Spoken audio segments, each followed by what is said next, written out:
So we're 3 games into the football season. Transfer market has come and gone, and we've already begun to witness football at its finest. Shock results, goalkeeping blunders, spectacular free kicks from Hungarians, Manchester United, and now the international break, which is the perfect time for me to come here and talk to you about FPL.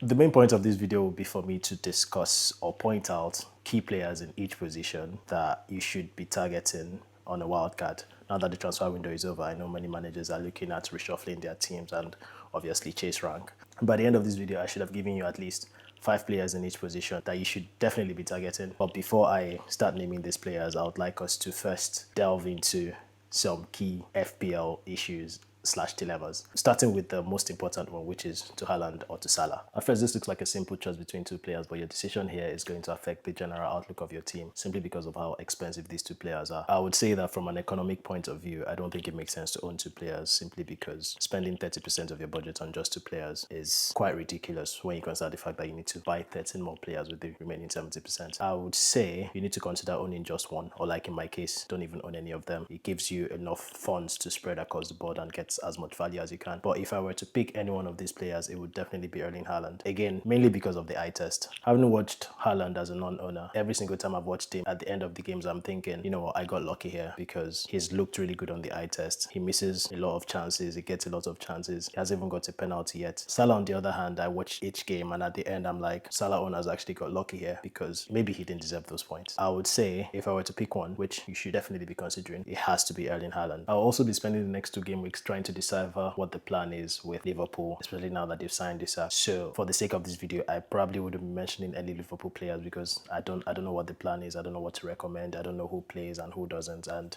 I don't know how Isak being there is going to affect key players like Salah or Gakpo. This entire video is going to not include Liverpool players. Another thing I should probably address is when's the best time to play a wildcard. The only rule I have for wildcards is you should play it after the transfer window. So if you've kept your wildcard up to this point, then congratulations. You're definitely playing the game right. If your team isn't in total disarray, then I would recommend you hold it for probably the next 2-3 game weeks, simply because there's a significant ton of fixtures in and around game week 6 and 7. So popular teams such as Crystal Palace and Nottingham Forest start having really tough fixtures, while teams like Arsenal start getting really favorable fixtures. So that would be a good time for you to offload and unload key assets. So that all said, let's get straight to identifying these players. So starting with the goalkeepers. So the one recommendation I would have for this position is that you should own Martin Dubravka. Not because he's so great. Burnley is not great defensively, but he's a 4.0 goalkeeper, so he's very cheap, and he saves you that rotation headache because you're less likely to play him. Now, goalkeepers are notoriously hard to predict when it comes to when they would score big points or not. So you'd want to avoid rotation when it comes to your goalkeepers. For example, if you look at the top scoring goalkeeper right now, who is Vicario, in game week 2 he played Manchester City away. Now that's a game you would bench him for. He scored 9 points. The next game he plays Bournemouth at home. That's a game you would play him for. He scores just 3 points. So if you're rotating, especially with 2 premiums, it can get really frustrating because you end up having 2 premium goalkeepers. You might even have the highest scoring FPL goalkeeper on your bench or in your team, but you don't get the points as well because you keep shuffling off and on. What I would advise is own Dubravka, keep him on your bench, then get a premium goalkeeper and avoid rotations. So you could go Nick Pope.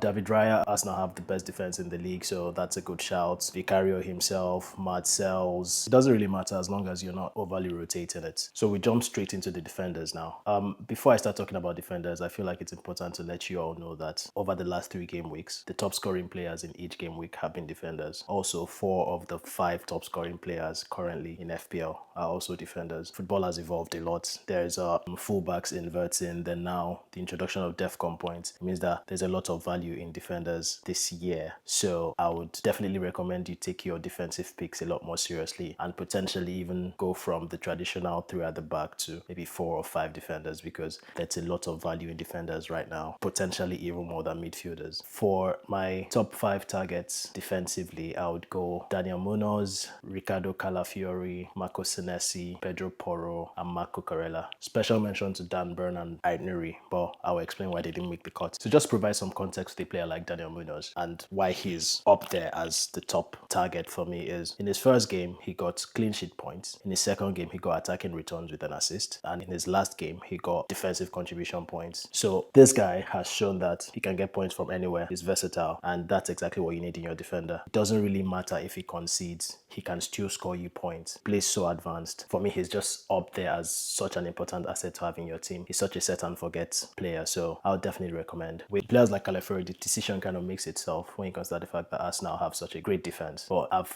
found it difficult to actually know what the best entry point is for Arsenal's defense. Timber is doing great, but he's got minute competition with Ben White. Saliba is injured. Gabriel is there, but he's not as advanced as Calafiori in this situation.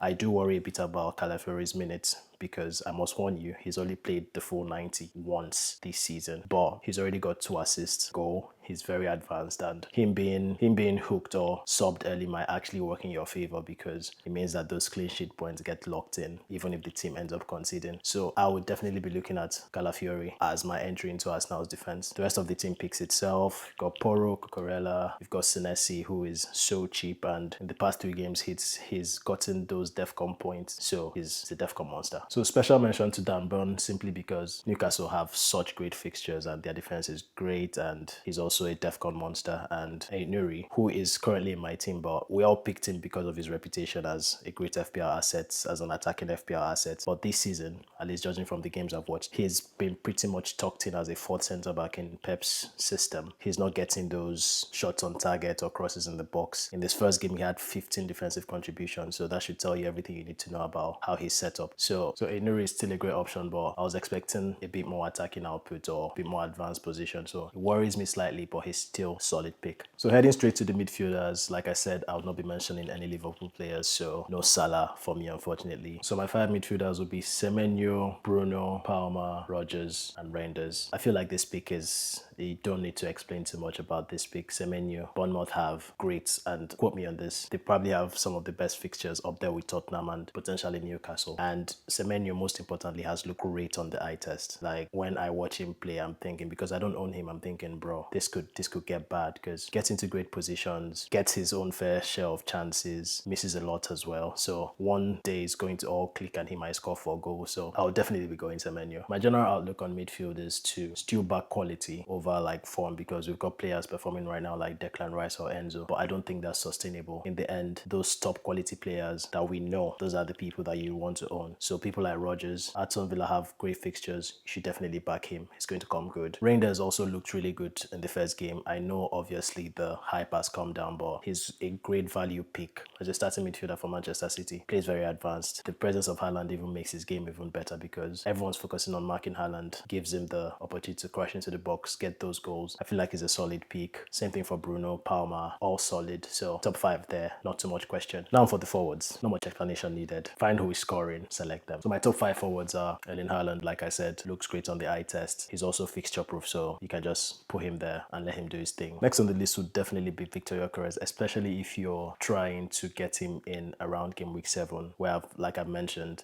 the fixtures get really good for Arsenal. I feel like he's central to everything that Arsenal play. He's also on penalties. Even when Saka is around, the team will be looking to feed him, so top choice there. Third on the list is Ollie Watkins, just for the same reason I've backed Morgan Rodgers. I believe that eventually these guys are going to come good. These are top quality FPL assets we're talking about, and it's just a matter of time before Aston Villa fix up their problem and Ollie Watkins and Morgan Rodgers start firing again. The 4th pick might be a bit surprising because he's a Wolves player, but Jurgen Strand-Larsen is central to everything Wolves do. He's currently injured, but he's going to be back in a couple of weeks, and I feel like if you're looking to go a bit different from the crowd, there's a lot of value in there. He's also cheaper than every player I've mentioned, and he could potentially be great value if you're looking to go for a bit of a punt.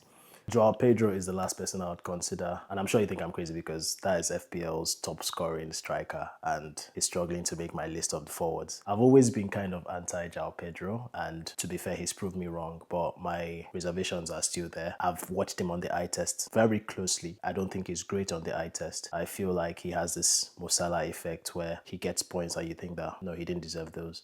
He's got 2 goals from headers. I don't know when he became an aerial threat, but my main concern about Joao Pedro going into the season was that I felt like he was a minutes risk. Now that Liam Delop is injured, he's almost nailed on to play those full 90 minutes, which is important for your strikers. Obviously, with Palmer coming back, it's a bit of a worry because everything goes through Cole Palmer. I worry a bit about the fact that he's not on penalties even when Palmer is not around.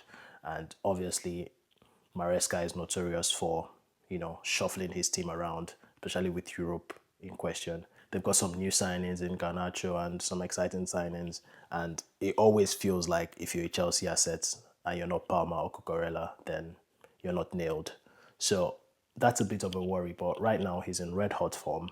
He's playing really well. He's getting points even when he doesn't deserve those points. So it will be difficult for me to not include João Pedro in my top five. So I believe that covers everything. I personally am going to hold on to my wild card for at least the next 2 game weeks. And whenever I eventually play it, I will be posting my team for you all to see. In the meantime, if you have any questions, feel free to ask me, reach out. As long as it's FPL you want to talk about, I am available. For now, thank you for listening and bye.